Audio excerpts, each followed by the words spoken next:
Bismillahirrahmanirrahim. Welcome to my YouTube channel. Today I am again here with another video lecture, a study of malaria and example of biological method. In this video lecture, I will explain the entrance of plasmodium into blood of men is a biological problem. As already we have discussed some of the observations related to malarial study. Like malaria is associated with marshes and drinking water of marshes does not cause malaria, etc.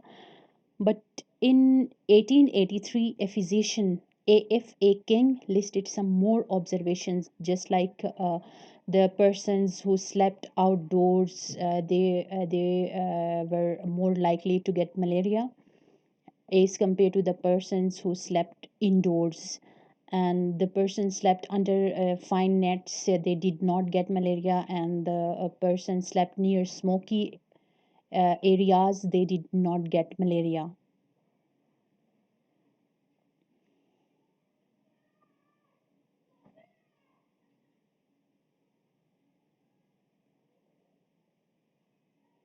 On the basis of these observations, then he developed a hypothesis that mosquitoes transmit plasmodium and so are involved in spread of malaria.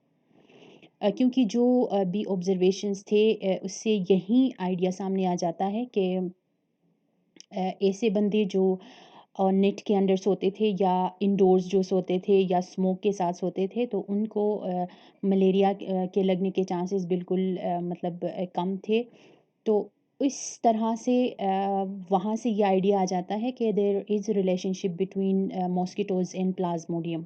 तो उस basis पे इसने अब hypothesis develop किया कि mosquitoes can transmit plasmodium and also are involve in separate of malaria.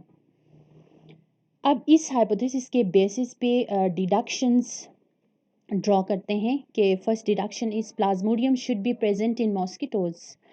अब mosquitoes के अंदर प्लाज्मोडियम का होना लाजमी होगा, क्योंकि अगर mosquito is responsible for transmission of plasmodium, then plasmodium should be present in mosquitoes.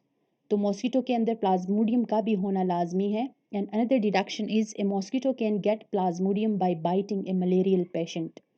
तो अगर एक नॉर्मल मॉस्किटो है, उसको अगर आप एलोव करते हैं कि वो मलेरियल पेशेंट को वो बाइट करे, तो वहाँ से ये जो प्लाज्मोडियम है उसको फिर ट्रांसमिट होना चाहिए मॉस्किटो के अंदर।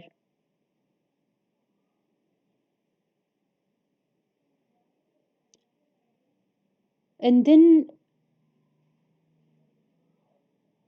in 1880s, Ronald Ross performed two types of experiments just to test the hypothesis which was given by King. In first experiment, he allowed female anopheles mosquito to bite a malarial patient.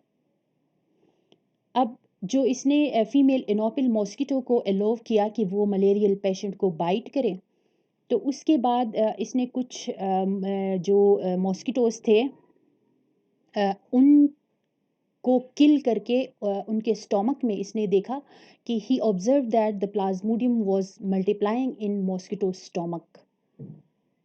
तो mosquito के stomach में वो Plasmodium जो है वो multiply हो रहा था।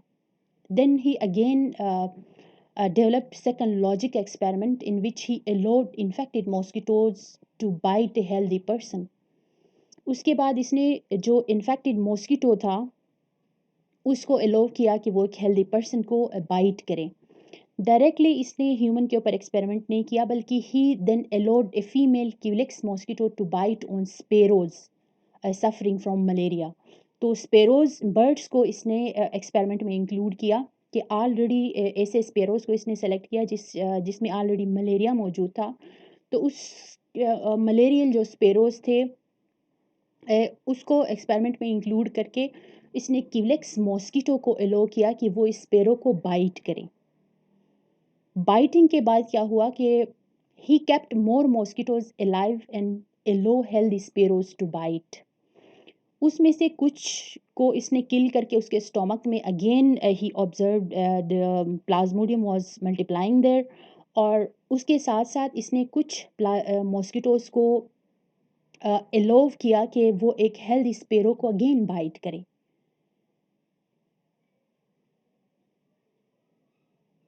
Then he observed these results that plasmodium multiplied in the wall of mosquito's stomach and then moved into mosquito's salivary gland. अब इसका ये मतलब हुआ कि जो प्लाज्मोडियम मॉस्किटो के वॉल में जो स्टोमक के वॉल में जो डिवाइड हो रहे थे वो फिर वहाँ से मूव कर लेते हैं स्लाइवरी ग्लैंड में. तो जब ये फिर मॉस्किटो अगेन एक हेल्दी पर्सन को अगर जब वो बाइट कर जाता है तो उस दौरान ये अपने स्लाइवरी ग्लैंड से उस प्लाज्मोडियम को ट्रांसमिट कर देते हैं उस हेल्दी पर्सन के अंदर, जहाँ पे वो फिर अगेन जो है वो मलेरिया कॉज हो जाती है. The saliva of the infected mosquito contained plasmodia which entered the sparrow's blood. तो हेल्दी स्पेरो को जब इसने बाइट किया तो स्लाइवा से इस मॉस्किटो ने क्या किया कि वो अपना जो प्लाज्मोडियम है उसको ट्रांसफ़र कर दिया. Here we can see in this diagram that in first part of the diagram you can see the Culex mosquito which was allowed to bite a sparrow ill with malaria. After a few days, then this mosquito was again allowed to bite a healthy sparrow. तो जब healthy sparrow को bite करेगा ये first time जब वो sparrow malarial sparrow को वो bite करता है तो उस दौरान वहाँ से स्पेरो के ब्लड में से ये प्लाज्मोडियम ट्रांसमिट हो जाती है क्यूलेक्स के अंदर. कुछ दिन बाद वो ज़ाहिर डिवाइड होगा उसके स्टोमक में, फिर उसके स्लाइवरी ग्लैंड्स तक चला जाएगा, और जब वो सेकंड टाइम जब हेल्दी स्पेरो को बाइट करता है तो अपने स्लाइवरी ग्लैंड से या स्लाइवा के थ्रू ये ट्रांसमिट कर देता है हेल्दी स्पेरो के ब्लड के अंदर. तो वो जो हेल्दी स्पेरो है वो फिर अगेन उसमें कुछ दिन बाद जो है वो मलेरिया के सिम्टम्स नज़र आने शुरू हो जाएंगे. और इन अनदर एक्सपेरिमेंट अब इन्होंने जो है वो एनोफिल मॉस्किटो को अलो किया था कि एक जो मेन इल विद मलेरिया है उसको बाइट करे. अगेन इसने क्या किया कि जो मलेरियल पेशेंट था उसको बाइट किया तो उस दौरान इसने उस पेशेंट के ब्लड में से प्लाज्मोडियम को ट्रांसमिट किया अपने स्लाइवरी ग्लैंड के अंदर, और फिर वहाँ ये डिवाइड हो गया, स्टोमक में इसकी डिवीजन हो गई, और वहाँ से ये फिर सेकंड टाइम जो है वो एक हेल्दी मैन के अंदर जब वो उसको बाइट करता है, हेल्दी मैन को बाइट करता है तो वो अगेन ट्रांसफ़र करेगा हेल्दी मैन के अंदर, और हेल्दी मैन से फिर ये अगेन जो है वो कुछ डेज़ बाद जो है हेल्दी मैन के अंदर फिर मलेरिया के सिम्टम्स अपीयर होने शुरू हो जाते हैं.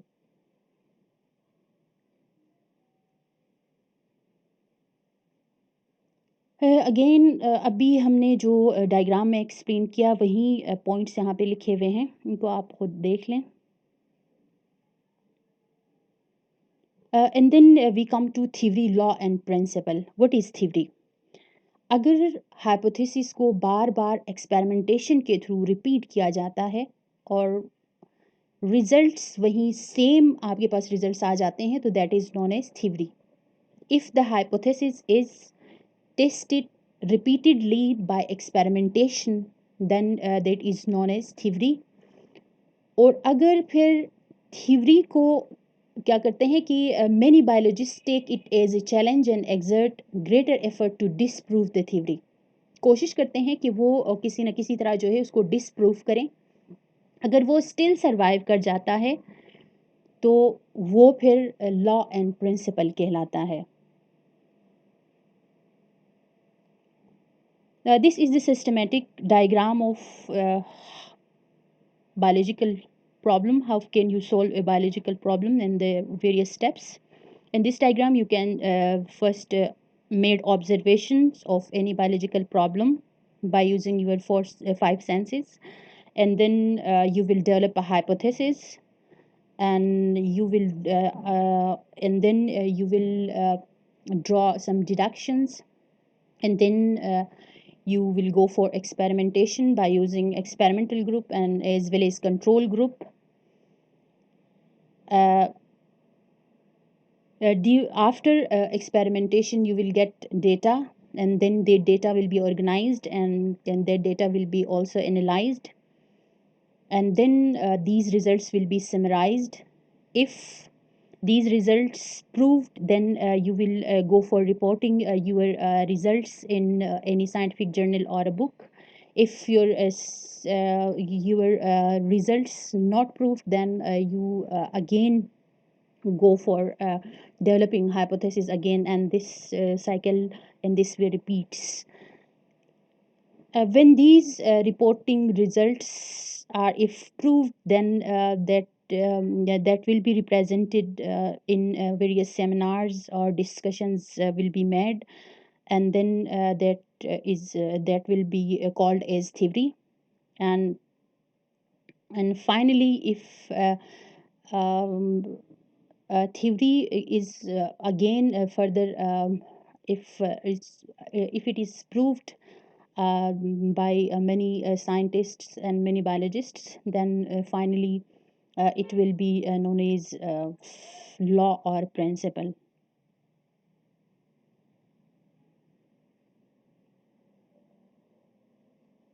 And the final step is data organization and analysis. The data obtained from experimentation will be organized by using graphs, tables, flowcharts, maps, and diagrams, etc. And after that, you will go for data analysis by using various statistical methods. For example, here we use ratio and proportion method, जिसमें example में आप देख सकते हैं कि जो इस malarial study के हवाले से हैं कि मॉस्किटोज टू बाई 20 स्पेरोज, तो उनमें से 20 स्पेरोज को अलाउ किया था, मॉस्किटोज को अलाउ किया था कि वो 20 स्पेरोज को बाइट करें, तो उनमें से 14 जो थे उनको मलेरिया हो गया था। तो अगर हम 100 स्पेरोज को अगर हम स्पेरोज को अगर हम मॉस्किटो से बाइट करवाएं, तो कितने स्पेरोज के अंदर ये डिजीज़ कॉज हो सकता है। तो ये एक रेशो और प्रोपोर्शन के थ्रू हम इसको सोल्व कर सकते हैं कि इस इक्वेशन के अंदर आपको नज़र आ रहा है कि फर्स्ट रेशो 14:20 हम ले लेंगे, और सेकंड रेशो 100:x/100 ले लेंगे कि 20 में से 14 के अंदर मलेरिया के सिम्टम्स अपीयर हुए हैं, तो 100 में से कितने के अंदर मलेरिया के सिम्टम्स अपीयर होंगे। तो दो फर्स्ट और सेकंड रेशो के बीच में प्रोपोर्शनलिटी का साइन आपको नज़र आ रहा है, तो प्रोपोर्शनलिटी को हटा के हम इसको डिवीजन में कन्वर्ट कर सकते हैं, और फाइनली इसको क्रॉस मल्टीप्लाई करके हम सोल्व करके हमारे पास आंसर आ जाता है x70. It means that कि 70 out of 100 sparrows will get malaria. Thank you so much for listening video.